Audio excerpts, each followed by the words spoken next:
अब हम Microsoft word 2010 में देखेंगे कि मैक्रो किस तरह क्रिएट कर सकते हैं और मैक्रो क्या होता है।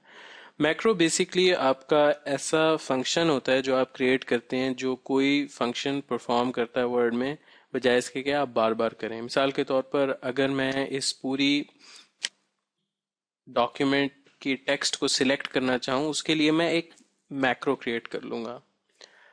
तो मैक्रो बेसिकली वो जब भी मैं उस बटन को दबाऊंगा वो सारे डॉक्यूमेंट को सिलेक्ट कर देगा। नोट करें, जब आप मैक्रो बना रहे होते हैं तो आप मैक्रो बनाते हुए माउस के फंक्शनैलिटीज को नहीं यूज कर सकते, आपको कीबोर्ड के शॉर्टकट्स यूज करने होते हैं।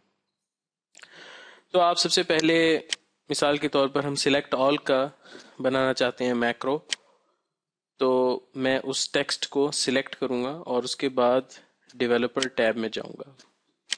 डेवलपर टैब में जाने के बाद मैं रिकॉर्ड मैक्रो करूंगा। जब मैं रिकॉर्ड मैक्रो करूंगा तो रिकॉर्डिंग स्टार्ट हो जाएगी। मैक्रो रिकॉर्डिंग के बाद से वो सारे फंक्शन परफॉर्म करना शुरू कर देगा जो मैं चाहता हूं कि उस मैक्रो के अंदर हो। मैं रिकॉर्ड मैक्रो करता हूं।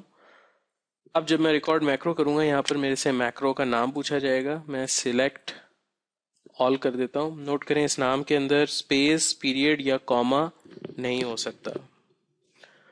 उसके बाद मैं कीबोर्ड शॉर्टकट इंस्टॉल कर सकता हूँ या बटन इंस्टॉल कर सकता हूँ कोई, यानी कि मैं बटन दबाऊँ तो ये फंक्शन हो जाए जो मैं मैक्रो में इंस्टॉल कर रहा हूँ।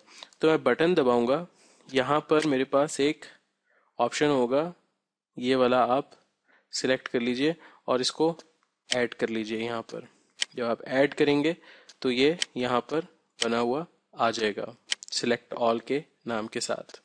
ओके कीजिए तो आप देखेंगे क्विक एक्सेस टूल बार में यहाँ पर आपका मैक्रो बना हुआ आ जाएगा।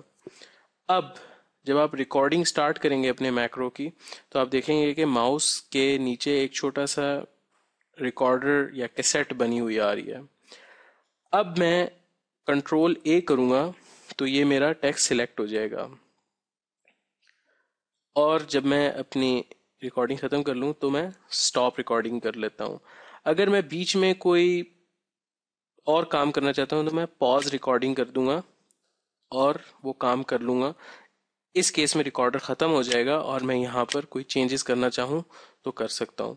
फिर मैं रिज्यूम रिकॉर्डर करूँगा और फिर कंट्रोल ए, ये कॉपी हो जाएगा सिलेक्शन जितना है सारा। और जब मैं ख़त्म कर लूँ तो स्टॉप रिकॉर्डिंग कर लूँ। अब मैक्रो को चेक करने के लिए मैं क्विक एक्सेस टूल बार में जो मैंने मैक्रो बनाया था उस पर क्लिक करूँगा तो आप देखेंगे कि ये सिलेक्ट हो गया मेरा सारा टेक्स्ट।